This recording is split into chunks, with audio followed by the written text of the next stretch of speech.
All right, I'm going to go to full screen here. All right, so let's talk about plant-based nutrition. I would just like to say this is a term. It's a sort of a newish term that you're hearing plant-based eating or plant-based nutrition, and I think it's been around a long time. I think there's definitely many different dietary patterns. I don't always like to use the word diet, but we'll call them just for the sake of it. Diets, common dietary patterns is the term that I prefer to use, that are what I would say plant forward, right? So eating more fruits and vegetables, more produce, and just the bounty of nature is a big tenet of that diet or eating plan. So most of us know the term vegetarian. You might know the term pescatarian, lacto-ovo-vegetarian, vegan, or flexitarian. So these are just all different sort of subcategories under the term plant-based eating. So it's definitely a trending topic, but like I said, it's been around a long time. And even when we think about the Mediterranean diet, for instance, it's, produce and fruits and vegetables and other plants like beans are a big part of that way of eating. So just to kind of review quickly here, a vegetarian would be someone who excludes meat, fish, and poultry. They may or they may not include eggs and dairy products. And then these are very technical, like, I don't hear many people say, I'm a pescatarian, but they might call themselves a vegetarian and then say, well, I also eat fish and seafood here and there. I do think sometimes people say I'm a vegetarian and occasionally I eat chicken, right? I don't know if you find that can be kind of funny, but these are just, like I said, the technical terms. So lacto-ovo would be somebody that is vegetarian, meaning they don't eat meat or chicken, poultry products, but they also do eat dairy and eggs. Someone who's vegan would be kind of the more extreme of this, including all animal products, for some even honey, which I haven't really heard that much, but that would be, kind of the full out version of vegan.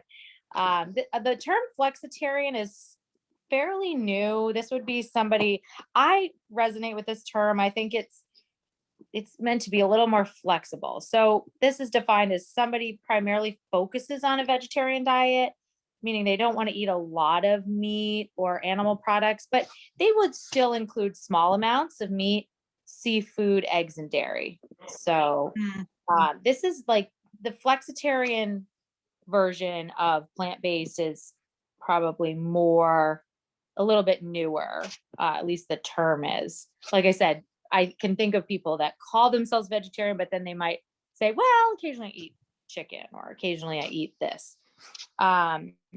So why would you follow one of these eating patterns or diets?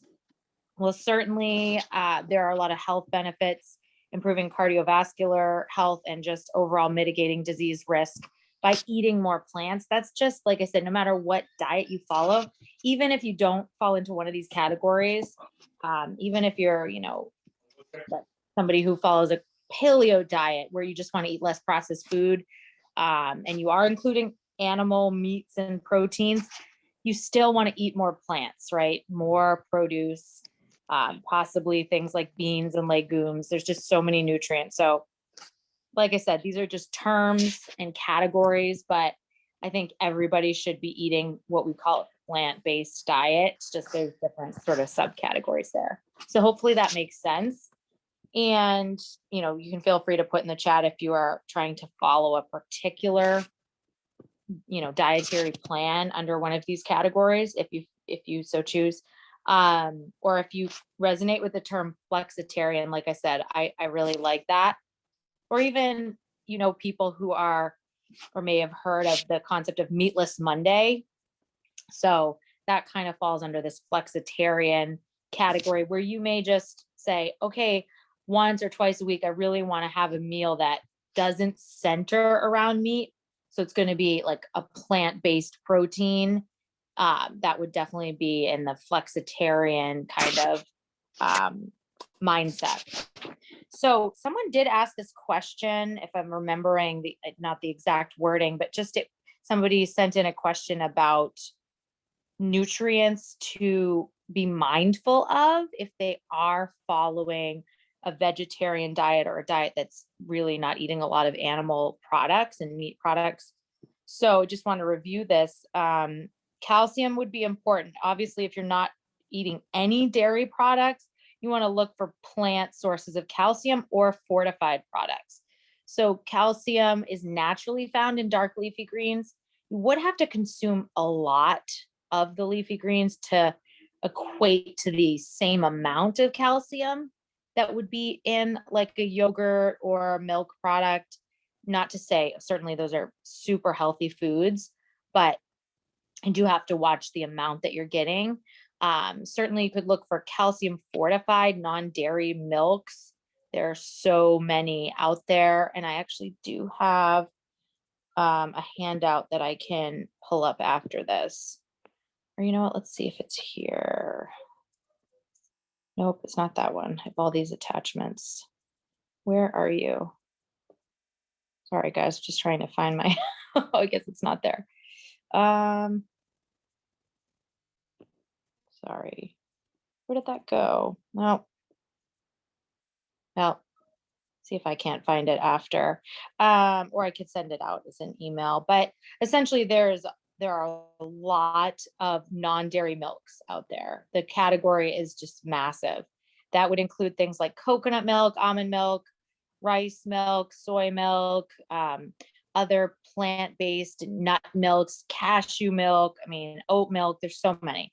You do want to look at the amount of calcium though, because some of them really have very little calcium. And that's one of the key nutrients that you would be looking for when you're consuming regular dairy milk. So if you're switching, and depending on the age here too, like if you're talking about an adolescent or a child, we definitely want to be very careful that they're not missing these nutrients any age. But, I always like to say, if you have a specific question about a specific, whether it's you or a family member, and you want to send me an email, I can certainly try to tailor this to you a little bit more. But speaking generally, everyone should be looking at the amount of calcium if they're switching. Make sure that does actually have a fortified, decent amount of calcium.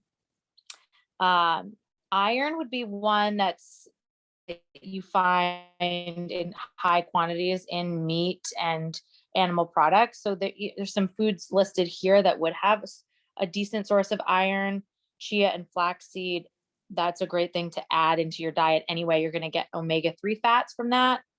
Oats, whole grains, and greens. Once again, it's certainly not going to be equivalent. Like if you had a piece of meat and then you had some of these other foods, you would have to eat more of them, of the plant foods, to equate to the same amount. So just being aware of that.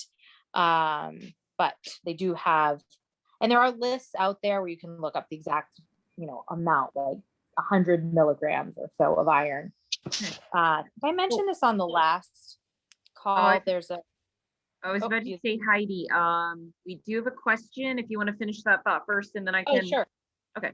Was it about iron, or go ahead and tell me? It is about B12. So person sent this in. I've been a vegetarian, but eating dairy and eggs for years, ended up with balance issues, a lack of B12.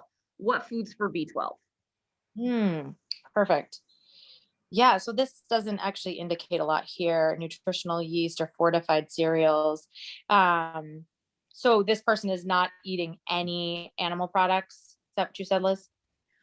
She's, or I should say they are eating dairy and eggs. Dairy and eggs, okay. I would have to double check the amount of B12 in some of those items versus other like animal, meats and things. But dairy and eggs would have some B12. So the person that's at a highest risk of B12 deficiency would be a vegan. I would say that, because you can't find many plant-based products that have B12. It's really a nutrient that you're going to find mostly in animal products, unless it's a fortified source, meaning it's been added. So depending on your needs, I would say you can always also to talk to your doctor or provider about just when you get lab work, ask if they can run a B12 for you. That's something, some of these nutrients, like iron, sometimes they would order that, sometimes they wouldn't, but if your doctor can order it, why not? If you're somebody who's especially if you're concerned, because you do want to know, like, if I'm really deficient, then I should probably be taking some sort of supplement or vitamin. So that's ideal. Sometimes people don't have that, or it's just cumbersome to get the lab work, so they may just take B12 as a supplement. And I would say said that they're taking 1,000 milligrams of B12. Actually says I'm eating no animal products. So sorry if I misread the first chat. Oh, sure. I would say if you want to send me an email and I could try to answer more specifically. But the other site, because this doesn't really give a lot of exact data on food sources. The other site I was going to mention, I could put this in the chat, or is whfoods.com. It stands for World's Healthiest Foods, WH Foods.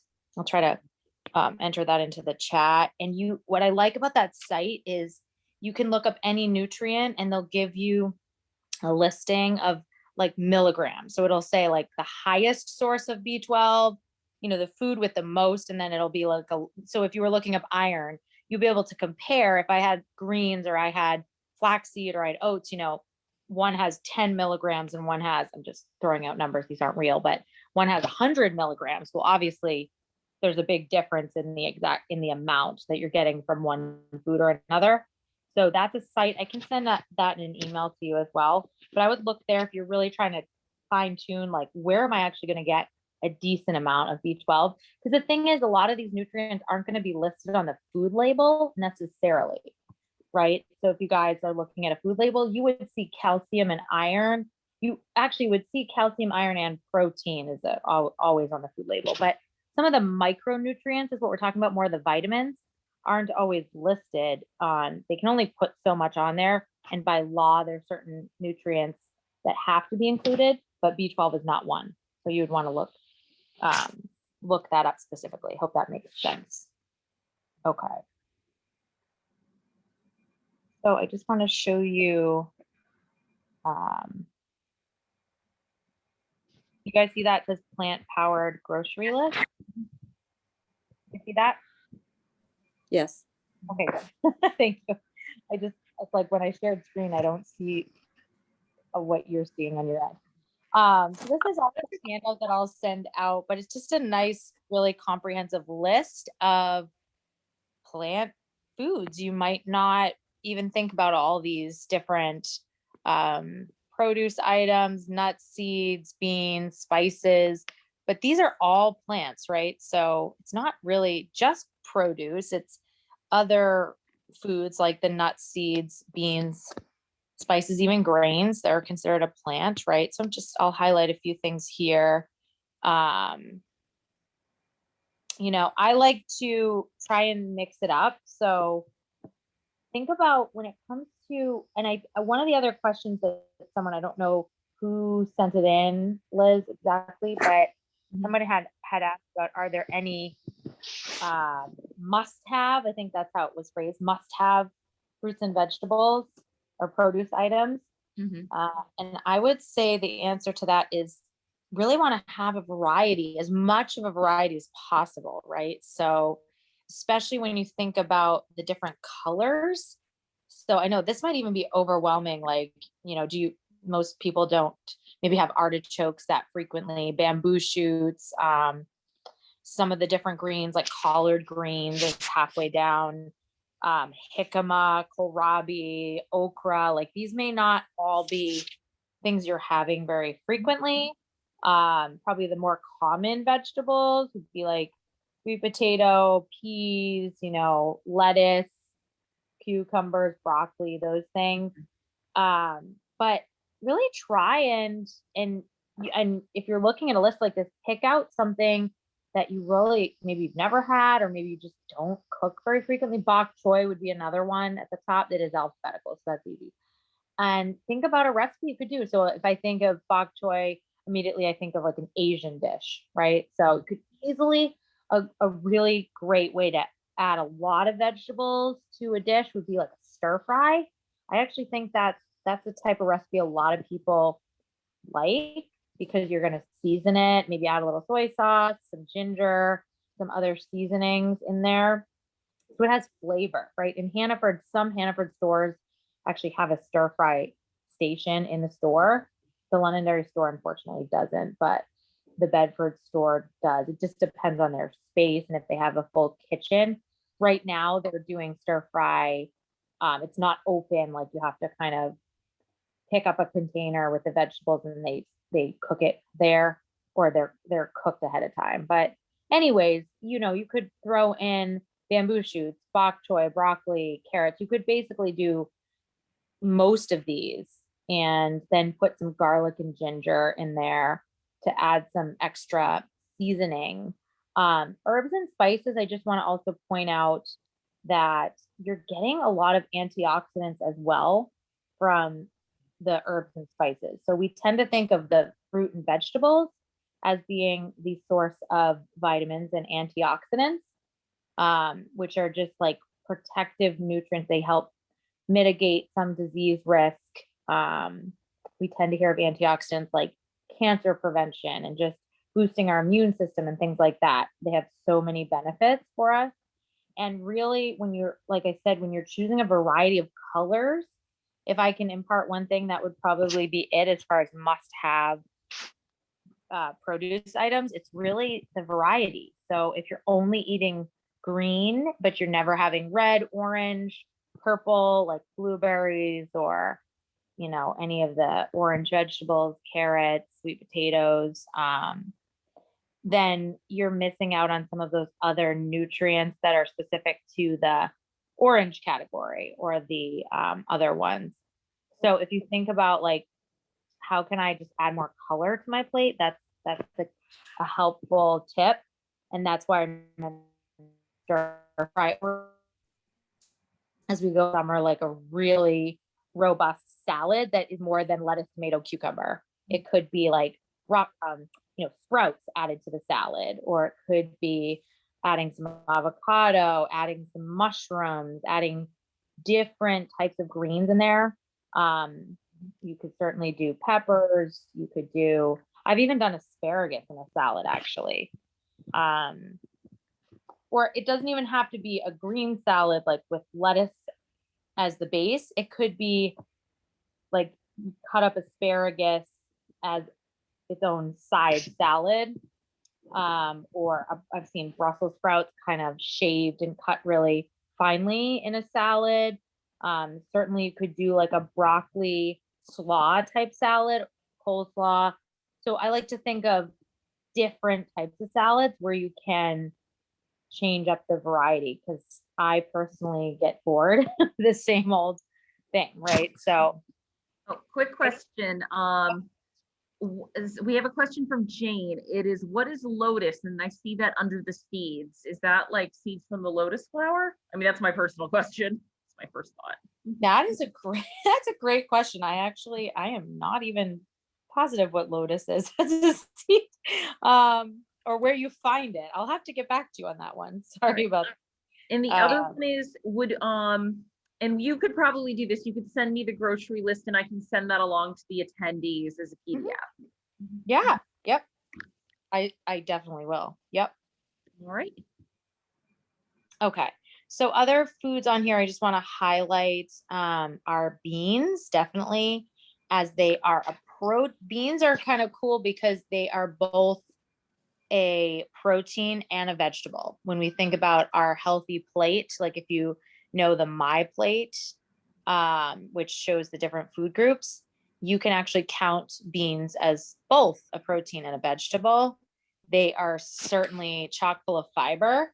And a lot of the products, I'm going to highlight some specific brands and products that are plant-based, are made with black beans, chickpeas, edamame, all these lentils to, provide some protein content in there versus you know, if it was just more like a grain base.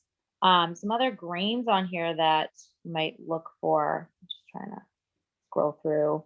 Some people think, you know, grains are high in carb, they should avoid them.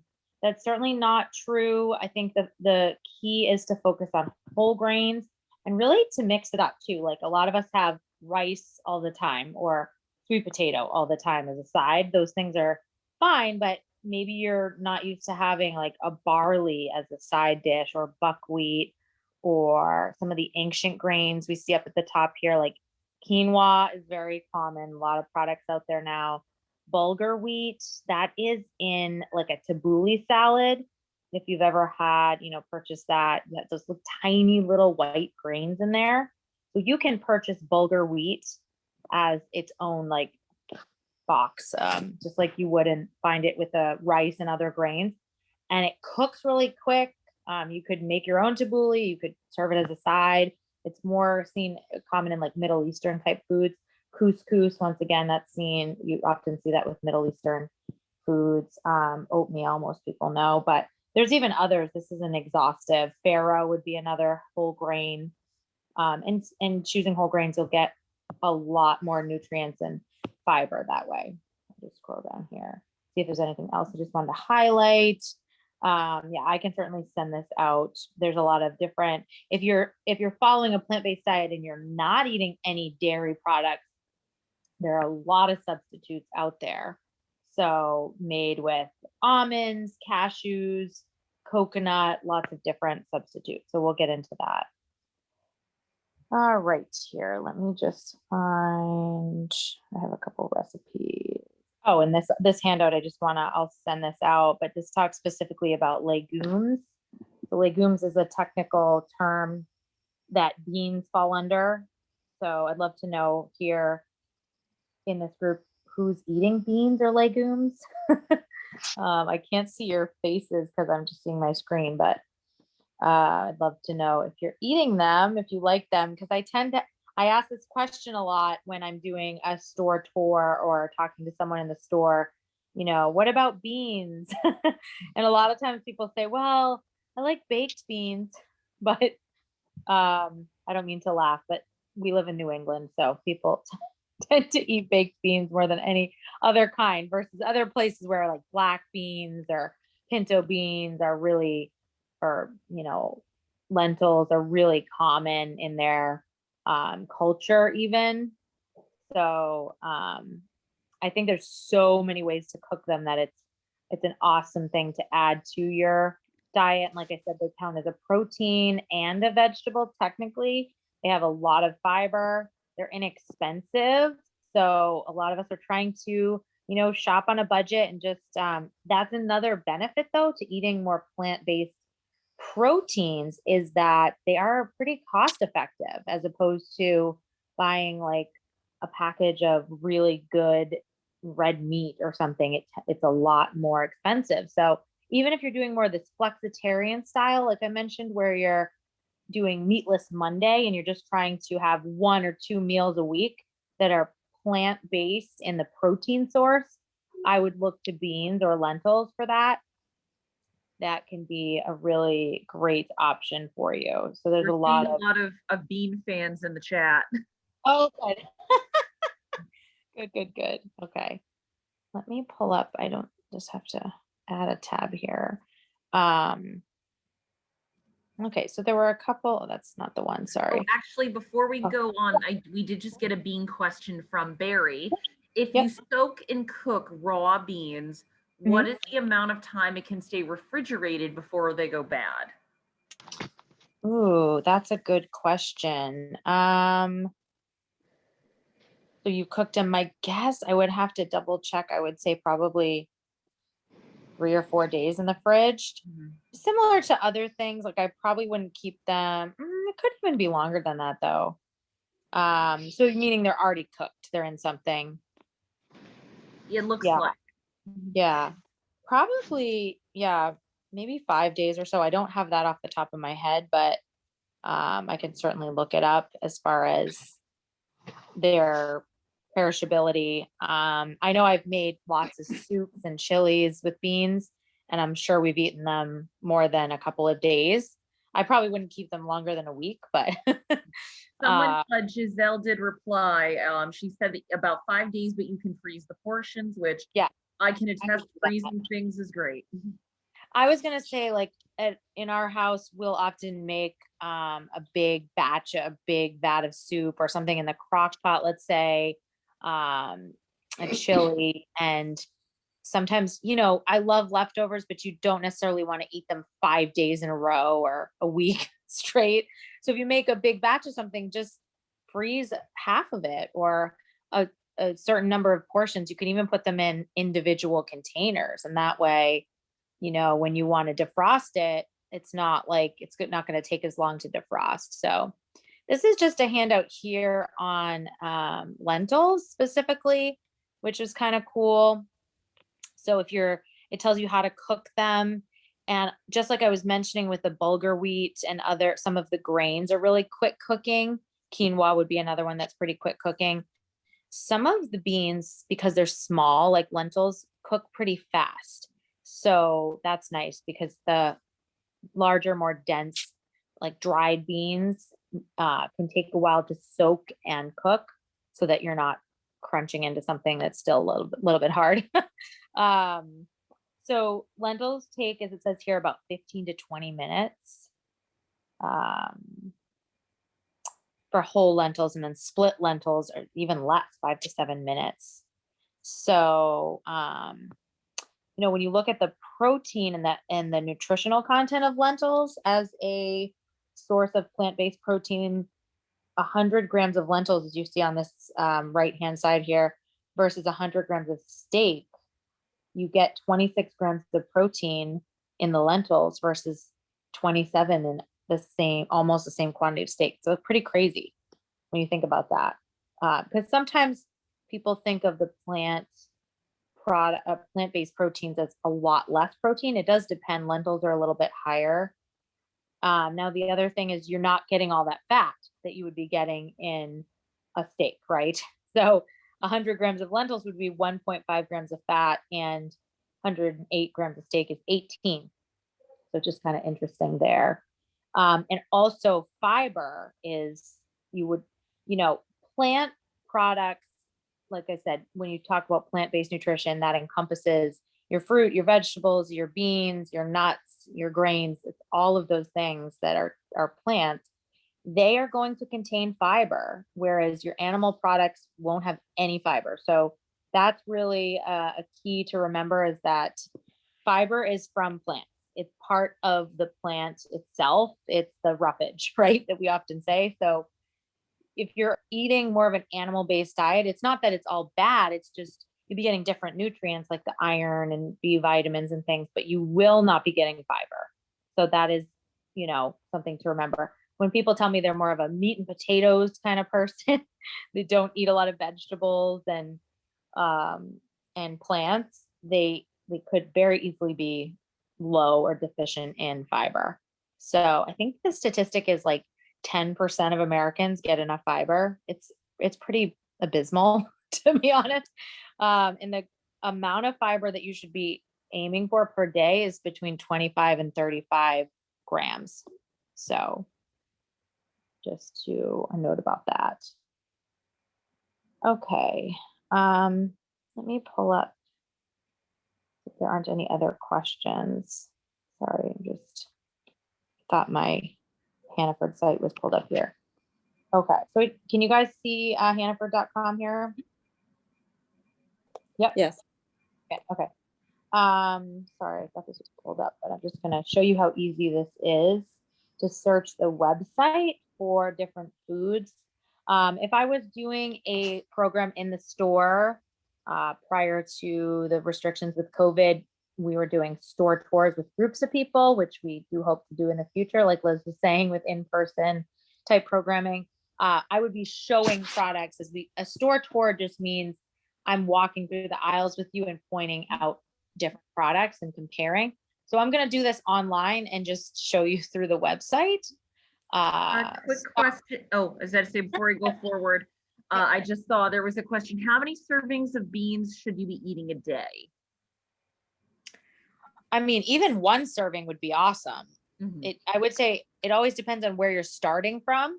Is this somebody, maybe you want to elaborate and tell me, are you eating any beans now? Mhm. Are you someone who doesn't eat any, or do you eat them frequently? I know you said there were a lot of bean lovers in this group. This is from the user is iPhone. So Okay. feel free to So elaborate, iPhone.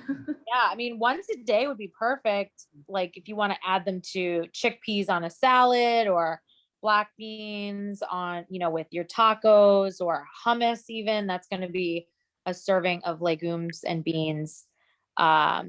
Or something like you see a veggie burger here. So once a day would be perfectly fine.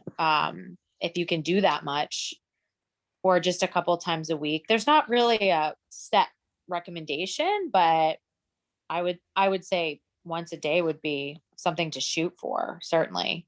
Because like I said, you're going to get a lot of fiber, you're going to get some protein as well. Something I like to also consider, it's not all or nothing. Like some of the products that you're seeing on the screen here are plant-based protein, meaning it is not containing any meat or animal products.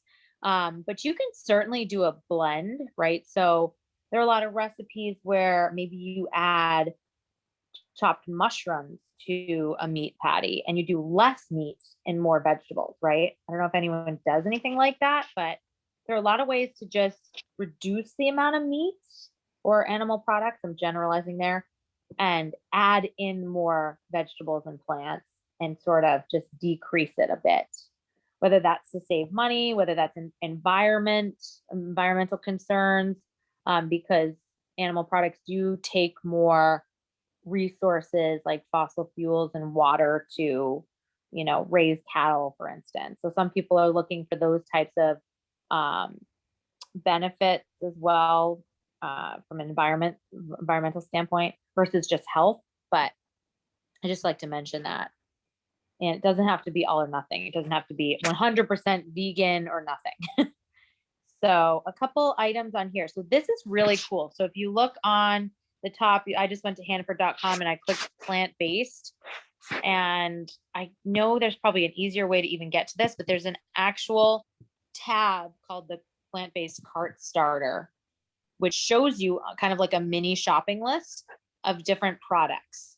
So I'm just going to scroll through here and click on a few so that we can talk about the nutritional value of some of these products. So here we have, this is a newer product. It's a plant-based burger. This is Nature's Promise, which is our kind of natural organic store brand. So you always can find, you get rewards for this product, and they tend to be more affordable. But I want to point out also, if I scroll in, you guys see that it says earns 2% rewards and then one guiding star. Guys, I'll see that hopefully.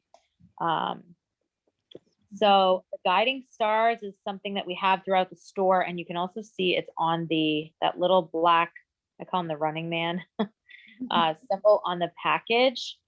That means it's a healthier product. So it could either be 0, 1, 2, or 3 stars based on the nutritional facts of that item.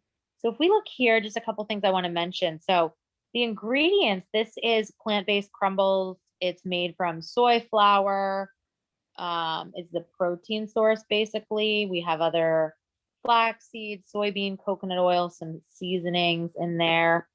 So a couple things I'm looking for when I'm looking at plant protein alternatives would be, one, what's the source of protein? So this is made from soy, which isn't necessarily a bad thing, but I do look and just like to see what are they using as an alternative to the protein that would be in like a regular burger, right? So quantity of protein, if we look at the bottom here, is 21 grams in one. I'm guessing that's one patty. It says 2 servings per container. So if you look on the side, the right column that says percent value, I probably mentioned, if you've been on any of my other programs, I may have mentioned that I like to look at these percentages because you need to have a context, right? So is it a lot of protein? Is that a little bit of protein? Somewhere in the middle? People often kind of don't know that. But if you're looking at the percent, you can tell, oh, 33% of my daily protein in one item. Well, that's pretty good, right? That's 1/3. So hopefully that makes sense. So with these percent values, if it's 5% and under, that's considered low. That would not be a lot of protein if that was 5%. And if it's 20% and above, that's a very good source. That's high for that particular item. That makes sense. So we could say the same thing about sodium content. So just want to point that out here. If you can see, hopefully you're still seeing what I am, 560 milligrams of sodium. Do you guys think that's high or low? Well, if we look at the percent, as I just mentioned, it's above 20. So 24% of your daily sodium. So that's actually pretty high for sodium. So I would say if I'm kind of evaluating this, and I know that one of my colleagues likes to say, where did it lose stars? Okay. Because 3 is the maximum amount of stars it could have. And this has 1. So this product lost stars somewhere. So we know, we don't have an explanation unless we were to reach out and to corporate and ask for that, the dietitians, I mean, but I know that likely the added sodium is taking away from the star rating. If that makes sense. But because we look at the star guiding star system takes the entire nutrition label into account and looks at the pros and the cons, right? So this has another thing I'm going to look at for a plant-based product would be the fiber. So, because I know it's made from probably has some beans or something in there. This has 8 grams of fiber. So is that high or low? Well, it's 29%. So that is considered high for that product. So hopefully we have a question in the chat from Jane. I have heard that soy is not really good for you. Giving tofu as an example. Is that true? Soy is one of those products that does have a lot of, I guess I would say, controversy around it. I don't have a problem with like whole soy from things like tofu. So I would say I still look at for a variety of protein sources. Like I wouldn't maybe eat soy every day, but the nutritional benefits of soy, like there are antioxidants in soy as well. And those would be, I would look for like tofu, edamame, real soy products, not a processed soy is kind of how I like to think of it. Edamame is delicious, by the way. Yeah. So edamame, I think is actually on this list. If you scroll down, there's other stuff on here. Maybe not. Nope. I guess it's not, but this is just kind of the pre-made section of the website that has plant-based, like it says cart starter. So I won't talk about each one of these items, but we can look if you click on any of them. So I'm going to give you a contrasting to, because you just asked about the soy. So if we look at this Beyond Burger plant patties, same thing. I'm going to look for protein content. I'm going to look for sodium content, fiber, and then what it's made from. Those are kind of the main things. This does have more fat in it because if it was an animal product, like I said, if you remember from the earlier part of this talk, animal products do not have fiber, right? So you can't, unless you added something to it, right? So fiber is coming from plants. So if it has beans, vegetables, grains, other things, that's where the fiber is coming from. So the kind of benefit of having a plant-based burger or plant-based protein like this is you would be getting some fiber as well as the protein. So hopefully that makes sense. So this, if you look at the ingredients at the top, it says pea protein isolate.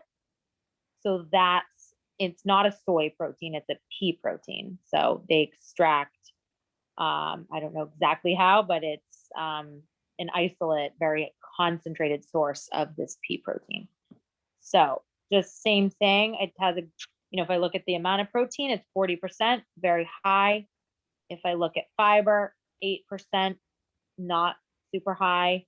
But it's got a moderate amount of sodium too. So it depends on what you're looking for. Like if this is somebody who's trying to follow a plant-based diet, but is also worried about blood pressure, I would watch that added sodium in some of these products to be very honest with you about that. And once again, the guiding stars would be an indicator for, okay, it has 1 star, it doesn't have 3 or 2 even. So like my colleague Fran says, where did it lose stars? We've, So- just about to, you can go on. We just have a question in the chat. Okay, so this one is a black bean burger. So instead of soy, instead of pea protein, it's made with beans. So I tend to like the products that are made with beans and lentils. It's just, they're super healthy, like I was saying. And if you look at the ingredients here, it's brown rice, onions. It's got a pretty good kind of ingredient list. And then we have tofu. There's even NPR, Nature's Promise. I don't know why it's called NPR. That's weird. Nature's Promise pasta bolognese plant-based crumble. So this is like a pasta meal, which has a plant type of alternative to meat in it. So once again, 390 milligrams of sodium. That's not horrible. Only 11 grams of protein. So ahead with the question, Liz. Thank you for. It says, it is from Laura. I find it difficult to find good, tasty, non-dairy yogurt. Can you recommend any brands? Yeah, maybe you can tell me which ones you've tried, because there's a few listed here. I don't know if she's done coconut, almond, soy, others. I do like the coconut one. It's definitely different though. I think you have to realize that it's not going to be, it's not going to taste the same, right? As because think about like yogurt, especially if it's a Greek yogurt, is pretty thick and creamy, just the way it is naturally. So when you choose an alternative, they do have to create that consistency. So like this is a Nature's Promise. I don't know why it's not showing the picture, but Nature's Promise almond milk, non-dairy yogurt. And it's made from almond milk, strawberries, cane sugar, and they add in some kind of vegetable gum. So it has locust bean gum. Everything else is pretty good. You know, it has the live active cultures that you would find in a dairy yogurt. So those are the probiotics. That's good. So 7 active cultures. This is pretty decent. I need to actually try these. I'll just make a disclaimer. I haven't tasted them. This has 6 grams of protein and 6 grams of sugar. So speaking of yogurt, like I was saying with the plant-based burgers and protein products, protein alternatives, I was looking at sodium and things like that. For yogurt, I'm really evaluating kind of 2 main things, and that is the protein and the amount of added sugar. Okay, so this has 6 grams of protein and 6 grams of added sugar.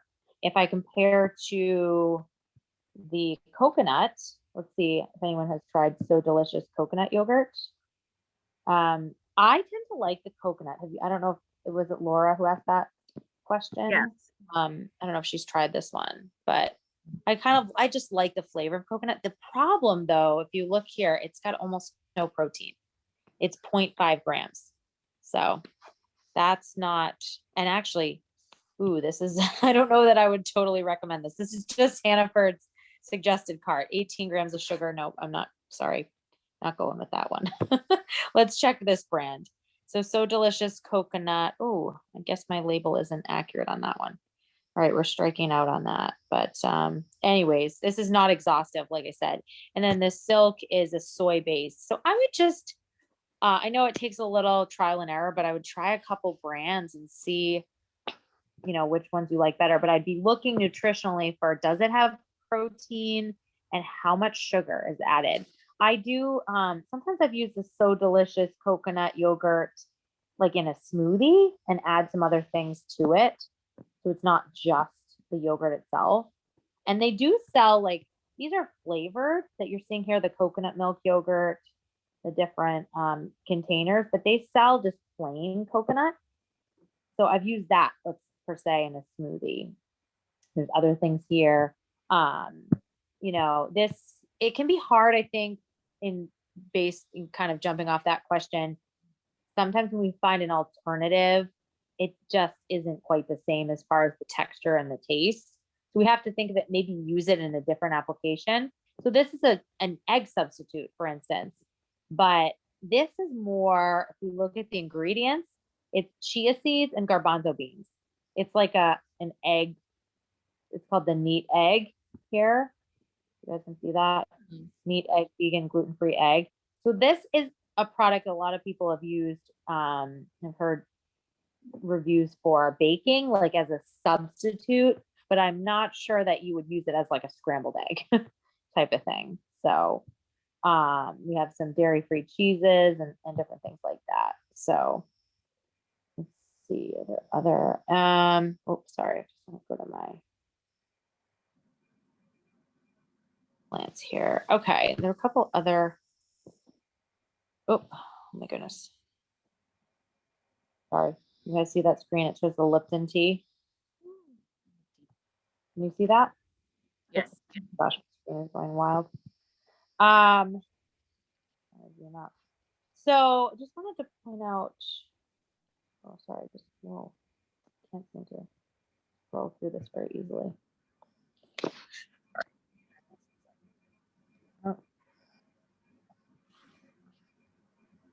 Oh, here we go. Okay.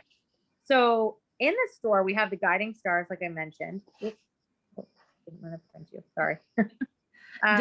We've had a weird tech day at the library as well. I think everyone's cursed today. That's okay. So just to scroll through a couple pictures, I took these in the store of other products I wanted to highlight.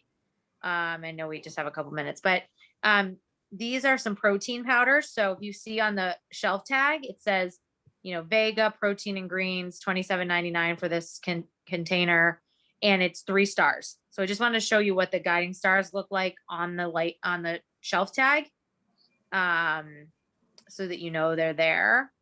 So this would be a pretty good product. It's not going to be, it even says on the canister, 1 gram of sugar, 20 grams of protein. So it's not going to be high in sugar. It would not earn 3 stars if it was high in sugar. Then we have these other products to the right of the Vega protein. There is a plant-based vegan protein and greens product, which I've heard good things about. I personally, I like to try these out. Sometimes the challenge is they come in a big canister. So it takes a while to go through them. Like I have some other brands at home I'm using up before I do that one. But these can be good sources of protein because 20 grams, and just as a rule of thumb per meal, 20 to 25 grams is a good kind of target for protein just per meal. So if you're looking on the label, definitely look at the percent of protein in it, percent daily value, like I mentioned. But if you're thinking in terms of grams, that's a pretty good quantity. So, we have a question. When trying to be health conscious, it seems that avoiding processed food is best. Are there any concerns about using store-bought protein powders? My children aren't the best with vegetarian entrees and don't eat that much meat. I'm wondering if I can add it in as a healthy alternative. And that is from Jennifer. So any concerns with using a protein powder? About using store-bought protein powders, basically it sounds like she's trying to avoid processed food. And it could be a healthy alternative specifically for kids. Yeah, I think that's a great question. And sometimes people are concerned about using these or giving these to children. I don't have any issue. It's just like a powdered protein. So, I mean, years ago, and they're still available, like the Carnation Instant Breakfast. That's kind of along the same lines. It's like a powdered shake, that you would mix in a glass. I actually hated breakfast for years, and that's what my parents would give me. Yeah, I mean, it's just a different form. It is powdered. I would have to look up the ingredient list on this, but this one is another good one that's pretty good. The Garden of Life, that's a pretty new product. I also am showing this because I wanted to show you that we have these tags. This is such a popular topic, this term, I should say, plant-based, that we even have a tag in the store that says plant-based underneath that product. So I don't have a problem. Like I said, it just depends to answer the question on what else is in it. Because like I said, if it's a powdered protein, like a pea protein, it's really like, kind of think of it like ground up pea, a portion of the pea vegetable itself, right? It's the protein content that's isolated. But if they've added other fillers, other added sugar, like this has 0 grams of sugar. If it has, alternative sweeteners in it, if it has other things in it, that's where you kind of want to, be careful. But the product itself and just serving a protein shake, there's no issue with giving that to a child. It's really just the quality and the nutritional value of that product. I hope that makes sense. Just a couple other pictures here. So you can see, like, look for these tags in the store, plant-based. This is on the dairy case, right? So it's like crazy how many products we have now. This whole 3 sections here. So there's, like I said, you can see the silk, almond, cashew. Definitely look and make sure if you're buying any of these, though, I just want to mention that you want to look and make sure it's not sweetened, okay, unsweetened, because some of them add a lot of sugar. So that's where the guiding stars comes in. This is a new product. I don't know if I'm zooming in, if you guys can see that, but it says silk. It's 10 grams of protein. So this is like a higher protein option for the non-dairy milks. There's a lot here. So a lot of different good nuts. And I also like these chickpea snacks on the very bottom there. You can see that's a nice way to get like a bean in your diet. Here's edamame. We talked about that earlier. So you can buy like dried edamame. And then we have this is what I was starting to say, we have these signs in the store, that the orange signs that say Family Meals Maker, and other, they're what we call the dietitian picks. So if you see these in Londonderry, if you're in that store, Bedford, these are dietitian kind of endorsed products is how I'll put it. Our team of dietitians came up with a list of about 120 products that we've highlighted with these orange signs. And it's an ongoing list that we're adding to. So we have different ones. Some say protein power, some say fiber packed, some say plant-based. That's not the one I want to show you. It's just a couple.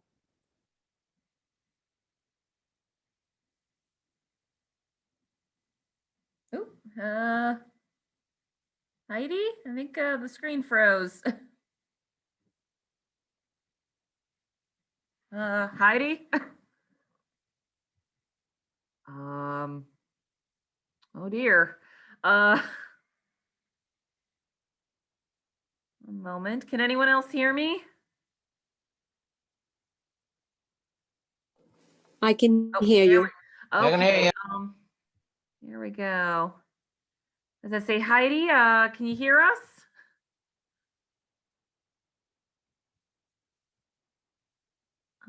Oh dear. What does it say? I'm just gonna, sorry about that. I'm gonna try to send Heidi a message. I'll hang in there. Don't worry.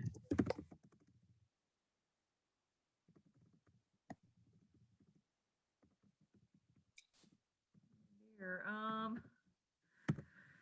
well, it is almost about 7 o'clock.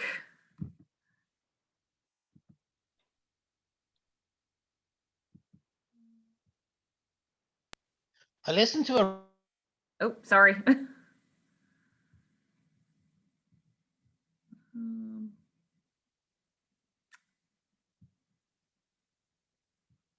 I'm sorry, I'm not hearing from her. Okay, maybe she'll try to rejoin and we can finish up. Very sorry about that. I think I might have jinxed this because I mentioned that we've been having a weird tech day at the library. Sorry, everybody. I must have ticked off an angry prankster god. All right, Heidi is coming back. A moment. Hi, sorry. Hi. I X'd out of something. I'm like, oh no, I'm gone. I don't know if anyone's still on, if there were any questions. Oh, we still do. Again, I said I think this is my fault by saying that we'd had tech problems. I'm like, oh no. I just tried to stop share and then all of a sudden it was gone. So whoops. Let's see, someone did ask, the recipes all look so good because you, please provide some of them. So what Heidi can do is she can send them to me and I will do a mass email out to everyone who signed up. Yeah, absolutely. In my email, let me actually put my email in the chat because I don't think I did already, but I totally respect your privacy, obviously, as far as if you want to receive email or you don't, but that's a great way to get in touch if you just want more information or if you want to find out about other classes. I do have an ongoing email list that I send out and I say it's just from me. So it's not like I'm sharing your email with Hannaford or anyone else. So you would just be receiving an email from me a couple of, maybe twice a month or so. So that's my email, or if there's any specific questions that I know there were a couple that were asked about kind of like someone's specific nutritional situation. I'm happy to kind of give you more specifics that way. You can also find on the website all the dietitians' contacts, like I mentioned, and just more info about other classes if you want to look there too. So. Does anyone have any more questions or? I saw a couple of recommendations in the chat. Someone recommended the silk yogurt. Few people. Yeah, I did see a lot of love for beans, which made me happy. Beans are fantastic. Me too. I wasn't seeing the chat. That's the interesting thing about Zoom. So thank you for helping with that list. Oh, no problem. Awesome. Well, thank you guys. So you're so interactive tonight. It seems like there's a lot of, like I said, interest in this topic. And, like I said, it's been around a long time, but there's a lot of love for plants these days, it seems, and just eat more plants, no matter whatever, however that looks, whether that's vegetarian, vegan, flexitarian, or just, simply eating more produce, beans, and things like that. It's certainly a good thing for your nutritional benefits. So awesome. Thank you. Thank Thank you you. everyone for coming. Thank you. Thank Thanks you. very much. Thanks, Liz. Thanks, Heidi. Thank you. Thank Have a good you. night. Thank you. Good night. Now. Thank you, everybody. All right. Have a good night, everyone. Okay. Good night.